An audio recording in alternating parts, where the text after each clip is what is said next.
ବୃହସ୍ପତି ମହାଗ୍ରହ ବର୍ତ୍ତମାନ ଶୁକ୍ରଙ୍କର ରାଶି ବୃଷ ରାଶିରେ ଅବସ୍ଥାନ କରିଛନ୍ତି। ଚଳିତ 2025 ମସିହା ମେ ମାସ 14 ତାରିଖ ବୁଧବାର ଦିନ ବୃହସ୍ପତି ମହାଗ୍ରହ ଗୋଚରରେ ମିଥୁନ ରାଶିରେ ପ୍ରବେଶ କରିବେ। ବୃହସ୍ପତି ମହାଗ୍ରହଙ୍କୁ ଗ୍ରହ ଜଗତର ସର୍ବାପେକ୍ଷା ଶୁଭ ଗ୍ରହ ବୋଲି ବୈଦିକ ଜ୍ୟୋତିଷ ଶାସ୍ତ୍ର ଦର୍ଶାଇଥାଏ। ଦେବତାମାନଙ୍କର ଗୁରୁ ବୃହସ୍ପତିଙ୍କୁ ସୁଖ, ସମୃଦ୍ଧି, ବିବାହ, ସନ୍ତାନ, ବୁଦ୍ଧି, ଉଚ୍ଚଶିକ୍ଷା କାରକ, ଧନ ଓ ଆଧ୍ୟାତ୍ମ ଜ୍ଞାନର କାରକ ବୋଲି ଜ୍ୟୋତିଷ ଶାସ୍ତ୍ର ବର୍ଣ୍ଣନା କରିଥାଏ। ଦ୍ୱାଦଶ ରାଶିଚକ୍ରର ଗୋଟିଏ ରାଶିରେ ବୃହସ୍ପତି ପ୍ରାୟ 13 ମାସ ପର୍ଯ୍ୟନ୍ତ ଅବସ୍ଥାନ କରୁଥିବା ବେଳେ ସମଗ୍ର ଦ୍ୱାଦଶ ରାଶିଚକ୍ରକୁ ପରିଭ୍ରମଣ କରିବା ପାଇଁ ପ୍ରାୟ 12 ବର୍ଷ ସମୟ ନେଇଥାନ୍ତି।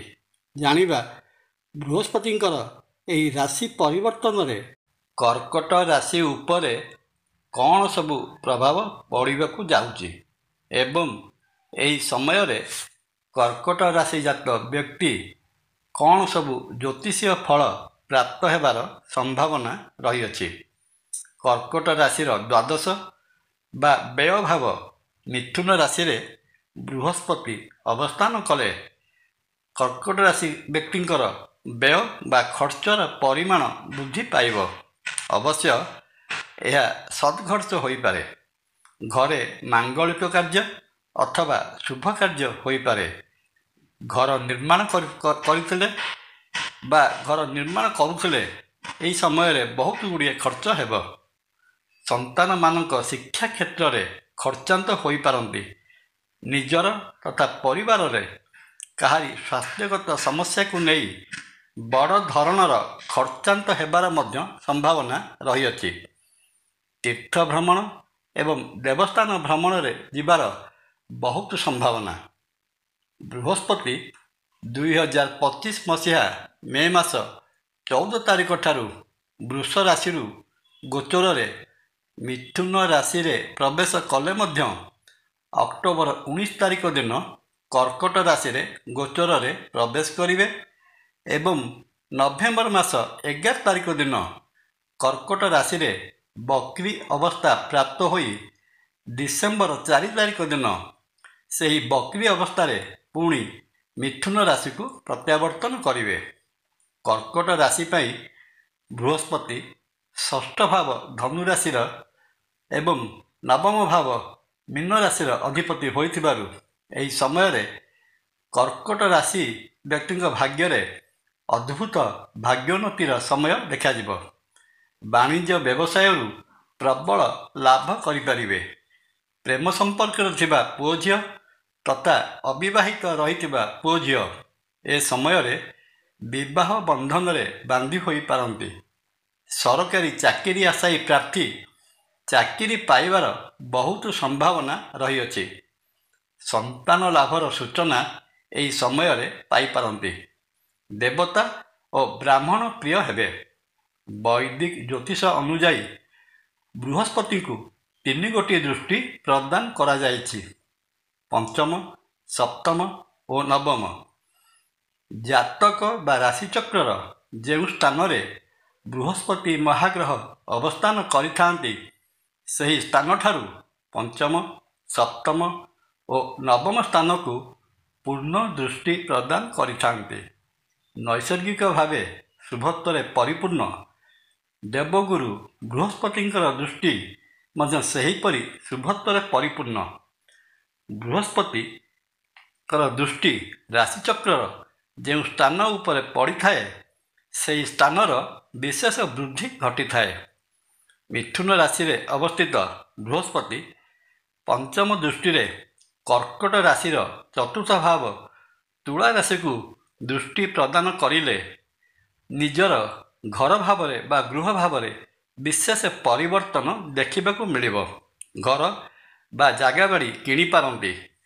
ପୁରୁଣା ଘରେ ମରାମତି କାର୍ଯ୍ୟ ହୋଇପାରେ କିମ୍ବା ମାତାଙ୍କର ସ୍ୱାସ୍ଥ୍ୟରେ ମଧ୍ୟ ଖରାପ ରହିଥିବା ସ୍ୱାସ୍ଥ୍ୟରେ ବହୁତ ଉନ୍ନତି ଆସିବ। ବନ୍ଧୁବାନ୍ଧବଙ୍କ ସହିତ ମନ ଅମେଳ ରହିଲେ ମଧ୍ୟ ଘରକୁ ବନ୍ଧୁବାନ୍ଧବଙ୍କ ଯିବା ଆସିବା ସର୍ବଦା ଲାଗି ରହିବ। ଯାନବାହନ କିଣିପାରନ୍ତି। ପଶ୍ଚିମ ଦିଗକୁ ଯାତ୍ରା କରିବାର ସମ୍ଭାବନା। ଘରେ ମାଙ୍ଗଳିକ କାର୍ଯ୍ୟ ହୋଇପାରେ। ମିଥୁନ ରାଶିସ୍ଥିତ ବୃହସ୍ପତି ସପ୍ତମ ଦୃଷ୍ଟିରେ ନିଜ ଘର ଧନୁ ରାଶିକୁ ଦୃଷ୍ଟି ଦେଉଥିବାରୁ ଏହି ସମୟରେ ବଡ଼ ଧରଣର ଋଣ ବା ଲୋନ୍ କରିପାରନ୍ତି ବ୍ୟବସାୟିକ ଉଦ୍ଦେଶ୍ୟରେ। ବିଭିନ୍ନ କ୍ଷେତ୍ରରେ ବିଶେଷତଃ ସ୍ୱଜାତି ଲୋକଙ୍କ ସହିତ ଶତ୍ରୁତା ଲାଗି ରହିବ। ଖାଦ୍ୟ ବଦହଜମୀରୁ ପେଟ ଯନ୍ତ୍ରଣା ଭୋଗିପାରନ୍ତି। ଶରୀରରେ ମେଦବହୁଳତା ଦେଖାଯିବ। ମୁଣ୍ଡରୁ ଚୁଟି ଉପୁଡ଼ିବାର ସମ୍ଭାବନା। ମାନସିକ ଦ୍ୱନ୍ଦ୍ୱ ଭିତରେ ରହିବେ। ବହୁତ ଉଦ୍ୟୋଗରେ କାର୍ଯ୍ୟ ସିଦ୍ଧି ହେବ। ବାଣିଜ୍ୟ ବ୍ୟବସାୟରେ କ୍ଷତିର ସମ୍ଭାବନା, କିନ୍ତୁ ଚାକିରି ଆଶାୟୀ ବିଶେଷତଃ ଶିକ୍ଷା, ଆଇନ ଏବଂ ସରକାରୀ କ୍ଷେତ୍ରରେ ଚାକିରି ପାଇବା ପାଇଁ ଉଦ୍ୟମ କରୁଥିଲେ ସଫଳତା ପାଇବାର ବହୁତ ଅଧିକ ସମ୍ଭାବନା ରହିଅଛି। ପୁଣି ମିଥୁନ ରାଶିରେ ଅବସ୍ଥିତ ବୃହସ୍ପତିଙ୍କର ନବମ ଦୃଷ୍ଟି କର୍କଟ ରାଶିର ଅଷ୍ଟମ ଆୟୁଭାବ ଉପରେ ରହିଥିବାରୁ ଏହି ସମୟରେ କର୍କଟ ରାଶି ବ୍ୟକ୍ତିଙ୍କର ଆୟୁ ବୃଦ୍ଧିର ସୂଚନା ଦିଏ। ଗୁରୁ ଏବଂ ବ୍ରାହ୍ମଣଙ୍କୁ ସମୟରେ ନିନ୍ଦା କରିପାରନ୍ତି। କିଛି ଗୁପ୍ତଧନ ପାଇବାର ମଧ୍ୟ ସମ୍ଭାବନା ରହିଅଛି। ଏ ତ ଗଲା କର୍କଟ ରାଶି ପାଇଁ ବୃହସ୍ପତି ଚଳନ 13 ମାସର ମୋଟାମୋଟି ଭାବେ ଜ୍ୟୋତିଷୀୟ ଫଳାଫଳ। କର୍କଟ ରାଶି ବ୍ୟକ୍ତି ବୃହସ୍ପତିଙ୍କ ଚଳନରେ ରହିଥିବା ଅଶୁଭତ୍ୱକୁ ଦୂର କରିବା ପାଇଁ ବ୍ରାହ୍ମଣଙ୍କୁ ଭୋଜନରେ ଆପ୍ୟାୟିତ କରି ଆଶୀର୍ବାଦ ପ୍ରାପ୍ତ କରନ୍ତୁ। ଦେବଦେବ ମହାଦେବଙ୍କର ଅଭିଷେକ କଲେ ସମସ୍ତ ଦୋଷ ଖଣ୍ଡନ ହୋଇଥାଏ। ପରିଶେଷରେ ଶ୍ରୀକ୍ଷେତ୍ର ପୁରୀରେ ବିରାଜିତ ମହାବିଷ୍ଣୁ ଶ୍ରୀ ଜଗନ୍ନାଥ ମହାପ୍ରଭୁଙ୍କୁ ଦର୍ଶନ କଲେ ରହିଥିବା ଅଶୁଭତ୍ୱ ଦୂର ହୋଇ ସମସ୍ତ ମନସ୍କାମନା ପୂର୍ଣ୍ଣ ହୋଇଥାଏ। ଜୟ ଜଗନ୍ନାଥ। ଭିଡ଼ିଓ ଭଲ ଲାଗିଲେ ଲାଇକ୍, କମେଣ୍ଟ, ସବସ୍କ୍ରାଇବ୍ ଓ ସେୟାର କରିବାକୁ ଅନୁରୋଧ। ନମସ୍କାର। ତପନ।